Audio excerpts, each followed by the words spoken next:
Governatore Fedriga, quale la valenza di questa mostra Traviene ad Aquileia in una chiave attuale? Beh, intanto è da ringraziare sicuramente il Museo di Storia dell'Arte Viennese per la collaborazione che ha dato alla Fondazione Aquileia e per questa importante iniziativa.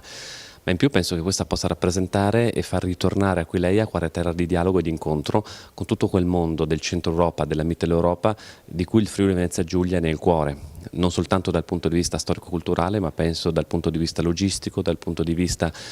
anche degli scambi sociali ed economici che noi vogliamo far crescere sempre di più, perché è l'entroterra naturale della nostra regione. Presidente Zanardi Landi, qual è il valore culturale di questa iniziativa? Il valore culturale è ovviamente enorme, perché a Vienna ci sono parti preziosissime del patrimonio aquileiese e credo che sia molto significativo vederle inserite a pettine nelle collezioni del Museo Archeologico Nazionale. Credo che potranno dare una visione per 5 mesi molto completa, molto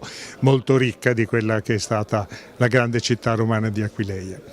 Per noi ha anche una valenza in termini di comunicazione, vuole essere come al solito una piccola operazione di politica estera culturale,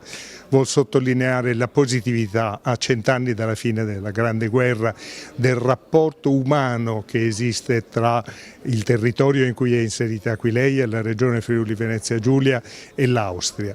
Non è facile portare sempre dei pezzi dai luoghi di provenienza per il timore che si aprano polemiche, rievocazioni non piacevoli, invece per noi lavorare con gli amici viennesi è stata una cosa veramente gratificante, hanno accolto il 100% delle nostre richieste, l'abbiamo intesa come un'operazione comune volta appunto a sottolineare la positività di un rapporto e credo che questo sia un elemento fortemente connotante di questa mostra.